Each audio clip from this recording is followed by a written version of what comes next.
When I was about 9 or 10 in elementary school, I was really into hockey cards, right?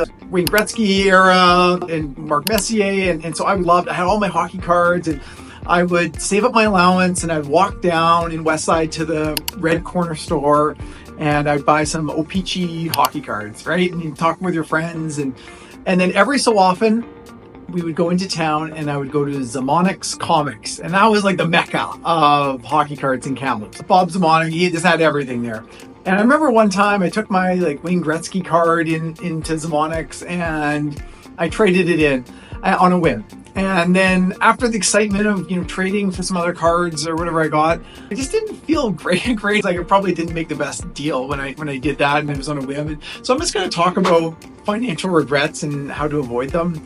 And so the first one is being calm. And so you think back in your life, when did you make the best decisions? Was it when you're stressed, anxious, lots going on? Or was it when you kind of, had the time to think about it, talk to somebody, really ruminate, and you're really at peace? I bet you it's the second one. So I'd be very calm when I'm making decisions. And when you're really stressed and worried about stuff, you're probably not going to make a great decision and you might have financial regret. Number 2, I want to imagine that you have a time machine. You're in the future and you have a time machine. You could come back to today.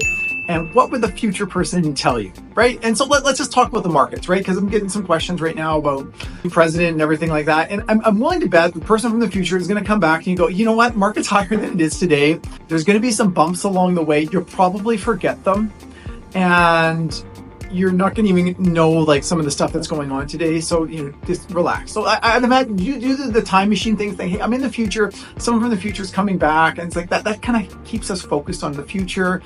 And the present's really crazy. The future seems a little more calm. Number 3, given your past experiences, your future hopes and dreams, what would a wise person do?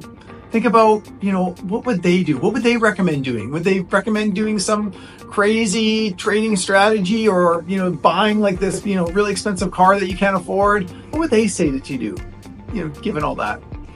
Now, point number 4, realize who you're interacting with. So when I was interacting with the comic book store as a young kid, they're the expert, right? I got there's a little bit of power dynamic and knowledge. And so I'm trading with someone who, I'm really at a disadvantage. And so know that if you're going to a car lot, they're the expert, you're not. And so you got to educate yourself. And so make sure that, who you're dealing with, that you are familiar with the power structure and the dynamic of everything. Hope you like that. Have a great day.